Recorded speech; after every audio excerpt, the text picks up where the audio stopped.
Welcome back to my Spoonie Sisters. And today I've got a surprise episode that completely came unplanned, but we're gonna wing it and have some fun with you guys today. I have Steve Lovelace joining me today. Hi, Steve. How are you? I'm great, Jen. How are you today? I'm alive and kicking.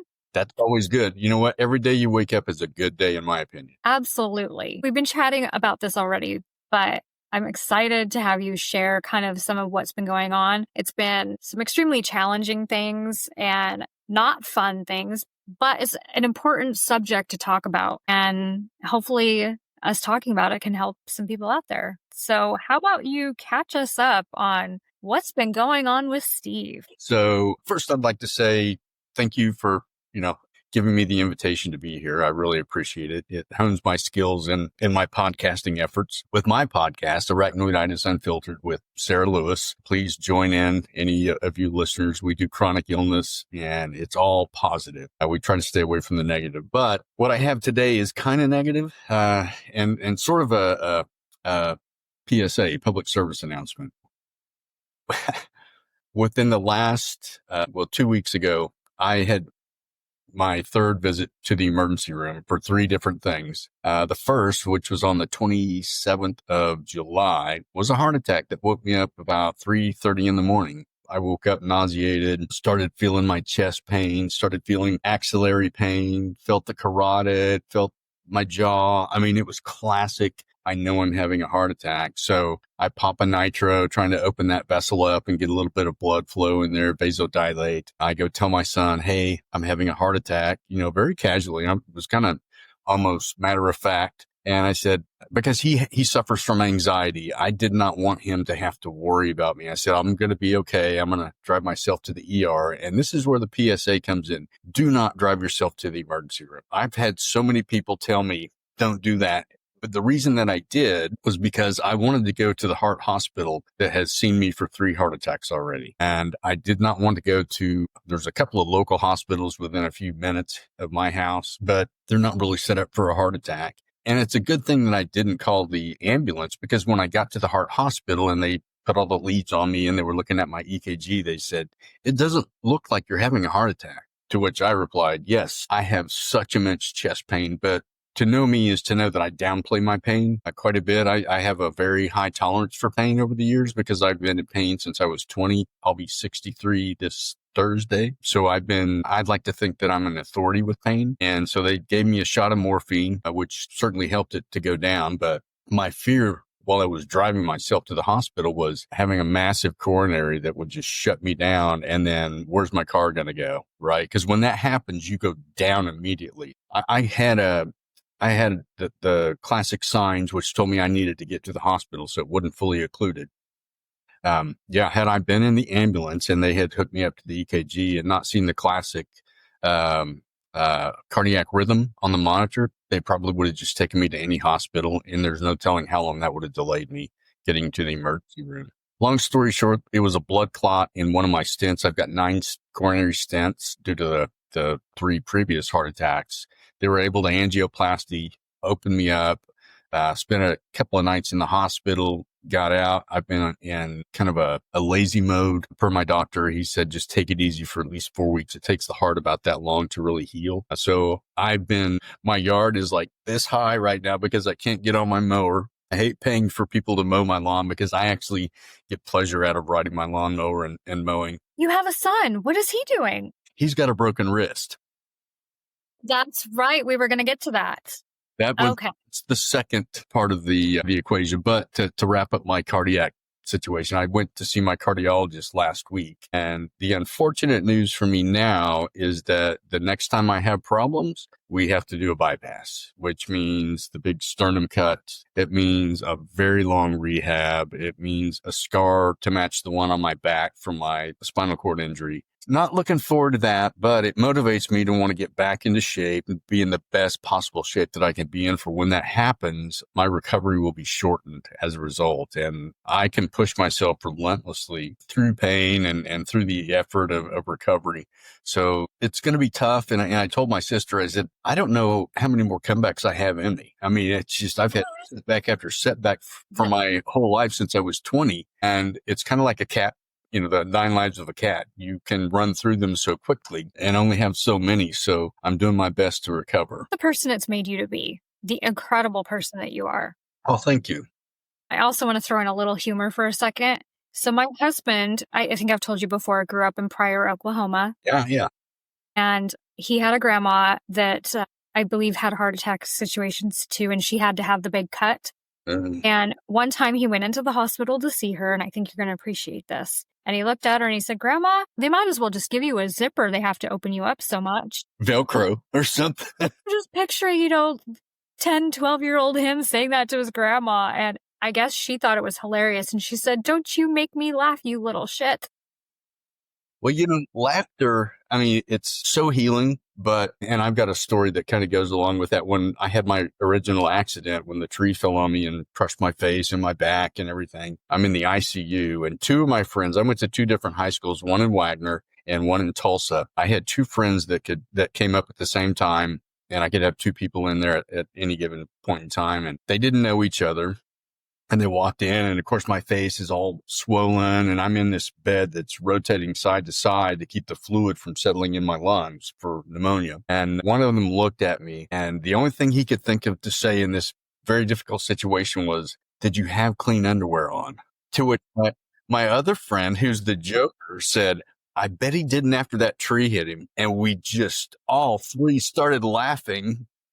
And that's the point that I knew, as dire as things were at that particular moment in time, I knew everything was going to be okay. If we could laugh in that difficult situation, everything's going to be okay. And from that point forward, it wasn't sad that I was in there and, I was paralyzed and near death.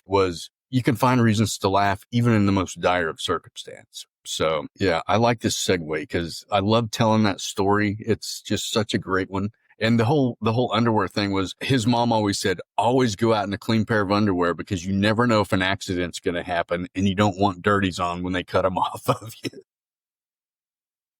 It's a great point. My husband even would tell our kids all the time if they fought us on a shower or a bath, you don't want to be the stinky kid at school. Those two things kind of go in hand. You don't want to be the stinky person and you don't want to have dirty underwear on. Unless you've been camping or hiking, there's not a good excuse for that. True. Shipwrecked, I guess. Right? Exactly. Okay, so you were going to tell us about the rest of what's been going on in your world. It's so crazy, everything that's been happening, that we can't even make it up. I know, right? It's, and I told a friend of mine that asked me how I was doing the other day. I was like, "Oh, well, guess what? There's a black cloud over my house for some reason, but it's going to go away." So yeah, the second episode or trip to the emergency room came after my son came to me on Saturday night, maybe 2:00 in the morning. I wasn't sleeping. I was in my bedroom, sitting in a chair, watching my phone, kind of flicking. And he goes, "Dad?" And I was like, "Yes, I think I broke my arm." Again, very nonchalant, right? Not like, "Oh my gosh." That's just kind of the way we're built. And I was like, "Okay, let me look." And so I looked at it. It wasn't out of place. I didn't see, there was no open fracture, just an abrasion. We have these things called the Lime scooters that you can rent and then ride around town. They're really kind of a big thing here now. They are here too. Oh, okay. Yeah, they're super fun, but they're super dangerous, obviously, because he said all I did was kind of look back. And when I looked forward, I went down. And he got his right wrist. And I said, "Well, it's not an emergency. You're not bleeding out. You're in pain. I get it, and it's not displaced. So let's wait through the night and see how it feels." So he came to me the next morning and said, "It's not getting any better. It's all swollen. It's very painful." So I got cleaned up. We went to the emergency room, and sure enough, he had like a hairline fracture on his radius. We call it a foosh, fallen, outstretched hand. Yep. And so he has a temporary brace, a splint rather, and we're getting him a brace. It's not really necessary to be cast. 6 weeks, it's going to be healed. It's not going anywhere. But again, he was prescribed pain medication, Lortab, and he only took one. And the rest, he was like, "I don't need them."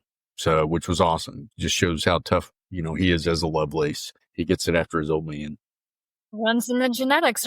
I know, right? Then a week later, here's my third trip to the emergency room. I was repairing the dryer. My son had dried some clothes and didn't take the lint out of the lint basket. And so it's going to stop from overheating. It's going to shut down, right? There's a reset button. So I was trying to do the reset repair. I pulled it was like a little cap, a round cap. I pulled it off and you can reach in there and it's kind of an awkward angle to get to the reset button. And because my legs from the knees down don't really work very well, it's hard for me to balance when I'm stooping. I lost my balance. I pulled my arm back and I ended up with this nice little jagged scar and 9 stitches. So, and because it was just filleted open, and I was worried that I had gotten a tendon because it was right next to my extender for my thumb. I went ahead and went into the ER and, they put me on antibiotics. They sewed me up, shipped me off. And so, yeah, that was my third trip. But one more that I didn't tell you about, just maybe a month and a half earlier, my youngest son was in a soccer incident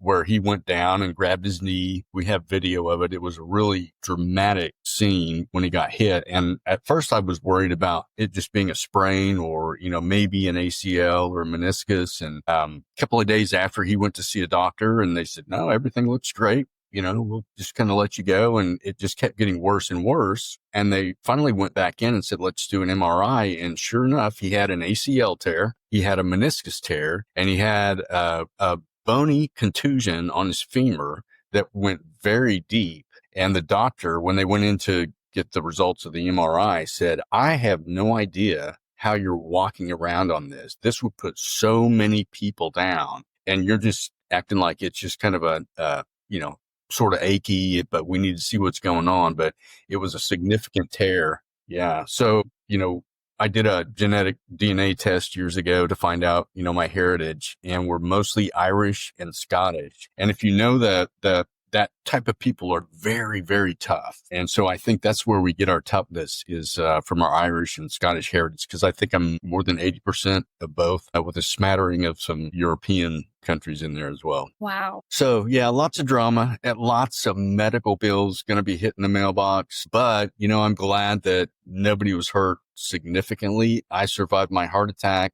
This little cut on my wrist is going to give me, I'm trying to think of what kind of killer tattoo I can do with it, just Ooh. kind of around it. Right. And I've thought about doing an episode on all my scars because I have many. I've got this one, which is pretty prominent from my accident where my forehead was fractured and basically split open. But yeah, I could go down the list of all my scars. I had a nail go through my leg. I got cut with barbed wire on my wrist when I was a kid. I mean, just, Wow. yeah. So I'm a I'm medical. kind of thinking maybe, something to do with your logo for the podcast on your wrist would be kind of cool. Yeah. Like the fish. It almost could look like a spider, I guess. You know what I mean? Like a arachnoid, the spider tie-in. Ooh. I don't see you as a spider person though. I've got on my bike, so I've got several. The head tube cap is a spider, kind of like Spider-Man, because Okay. anytime somebody asks me about my disease and I say arachnoiditis, they're like Spider-Man? I'm like, yeah, I mean, sort of. That's actually a kind of a genius idea. I feel like maybe a future graphic for your podcast. Yeah. I don't know. I might That could be fun. this guy. See, that's what I was talking about. I wanted to call it an anglerfish, but I don't know what it's called. It is an anglerfish, yeah. I'm actually right. Yeah, it's the one that has the little light that draws fish in, right? And then that's how it gets its meal. Maybe he needs to be eating a spider. There you go. Yeah. I don't know. We could talk all the things graphics, right? I know, We right? both have a lot of fun. You have to, I think, the thing with tattoos, I have one that I got back in the 80s. It was in remembrance of the first triathlon that I did. So it's a triathlon tattoo. Sadly, it's so old, you can't even read it anymore, but it still has major significance to me. And most of the time I don't even realize that I have it, but until somebody says, oh yeah, you have that killer, triangle tattoo. Kind of wonder if they could bring it back, salvage it with some touch up or something. That's a good idea. I almost would like to do that, especially since I discovered my history in sports with triathlon not so long ago. It has even more meaning to me now.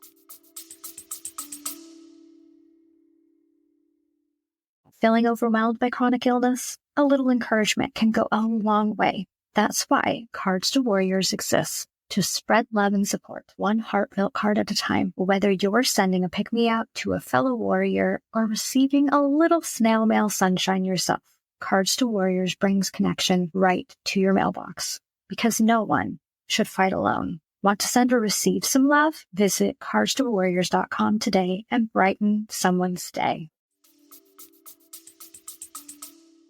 Yeah. Well, that would be really cool. If you decide to do that, let me know.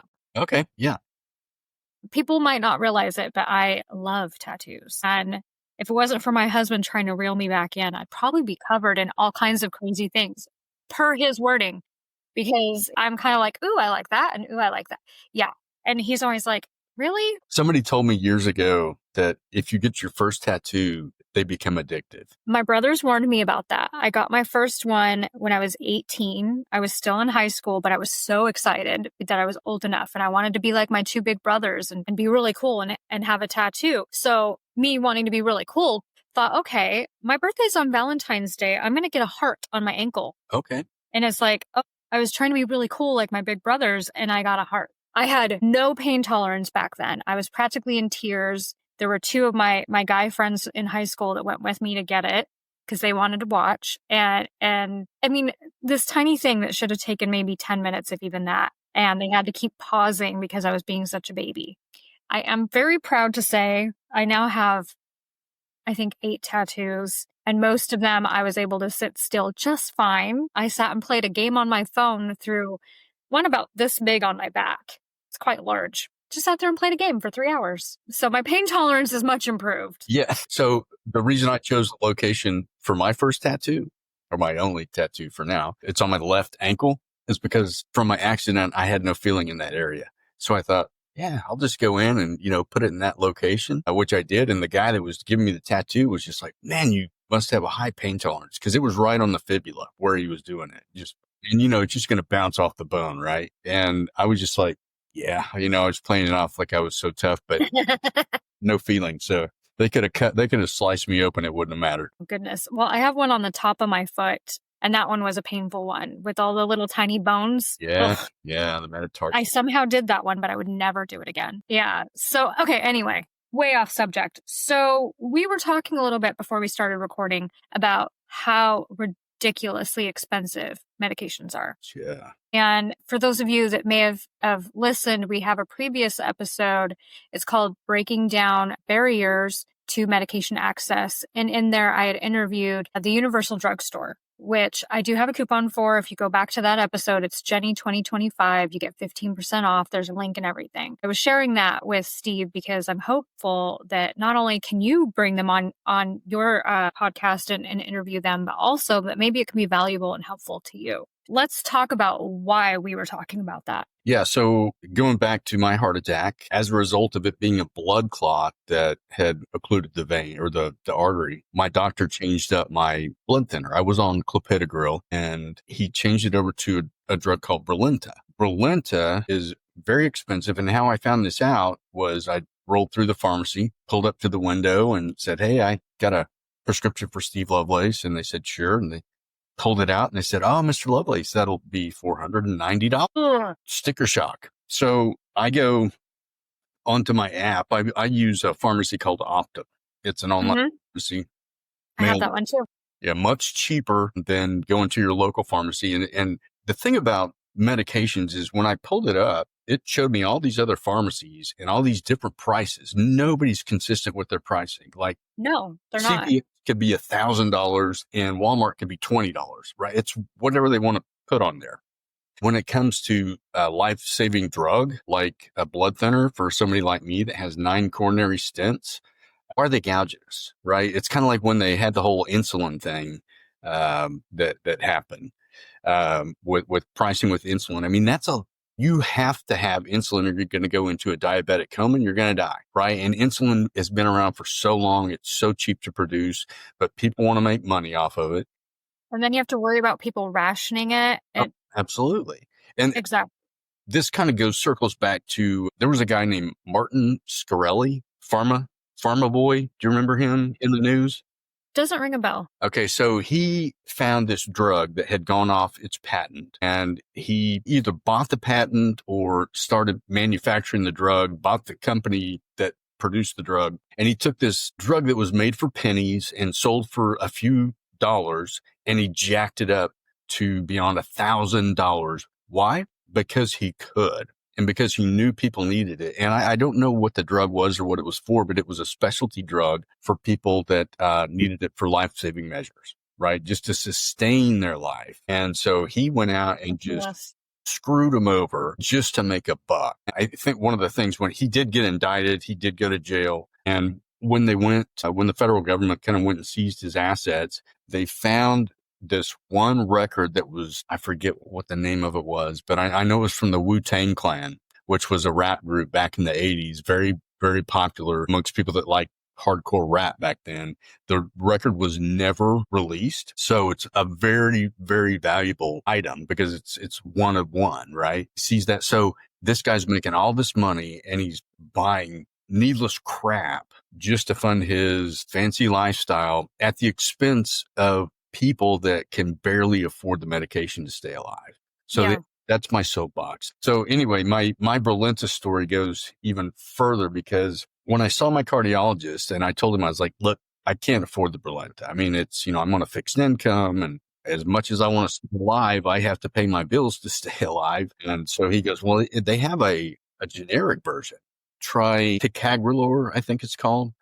Okay. And so when I went and looked that up on Optum, it's like $2 cheaper than Berlin as a generic. Oh my gosh. I mean, it's just crazy. They do hand out coupons, like they have a coupon on their website, because when they do that, they know they're overpriced, right? They're going to try to get you onto the drug, and then they'll give you this coupon for a couple of prescriptions, and then the coupon goes away. Well, this one is only for commercial insurance, and I have Medicare, so it does not work for Medicare. Medicare is basically charging me $500 for the drug, roughly, and they're absorbing. I think the total cost is $1,200 for the dosage that they were trying to give me. But seriously, yeah, I'm at that point where I'm having to choose between a drug that will keep my vessels from clogging up with blood clots and having the money to pay for food and bills and electricity. I mean, it's one of those classic stories that they talk about, right? I never thought I would be here, but yet here I am. Yeah. And if Andy were here, what she would say to you right now is, how did we get here? Mm. And we're doing some segments on that this season, but it's exactly that. How did we get here? People can be so money hungry, and it's ridiculous because you're playing with people's lives. Yeah. And it's disheartening. Unless it's your life or the life of a relative or a loved one, people just don't care. I mean, the general majority of the population don't care because it's not affecting them. It's not, they care about getting to work on time. They care about getting their paycheck. They care about paying their bills and doing their thing. But when it comes to other people and their suffering, that compassion is basically, they're not next to me. I don't know them. So why should I worry? Exactly. Yeah, that's kind of dark. I apologize. No.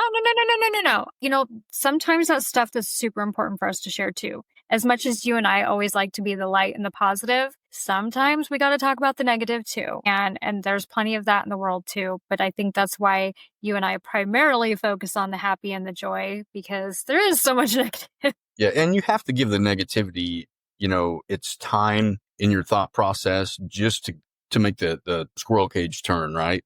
And a therapist told me a long time ago, it's like, give your problems time in your mind and then shut it off and get on with your day. If you keep suppressing it, it's always going to rise and bubble to the top, and it's going to ruin everything else. But if you give it its 10, 20, 30 minutes of processing throughout the day, the week, the month, whatever, and then you get on with your life, I mean, it's been the best advice that I've ever received. It's kind of like that whole process of, I can only control what I can touch in my 3-foot circle.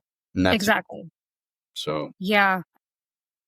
What Sarah and I are trying to do, which is we want to get in front of Congress and share our story of pain and suffering and all the problems that we have. These guys can solve these problems if they would just work together. You can move a mountain one spoonful at a time with enough people, and they're not allowing that to get done. What they're doing is they're piling onto the mountain more than anything. So yeah, another soapbox. I mean, I think I would do good in front of Congress. Honestly, I would not be nervous as much as I would be motivated. I think you would do fantastic. I would pay to be a fly on the wall. Thank you. Because I think you have a gift for that. I don't think people realize it takes a lot out of me. I am a extroverted introvert. Okay. So larger groupings or situations make me extremely nervous. I've forced myself to be in some of those rooms and do some of the things. And I'm hoping in time, maybe I could get more confident and less scared. But I always look up to the people that have the gift to be able to do it. And I think you do.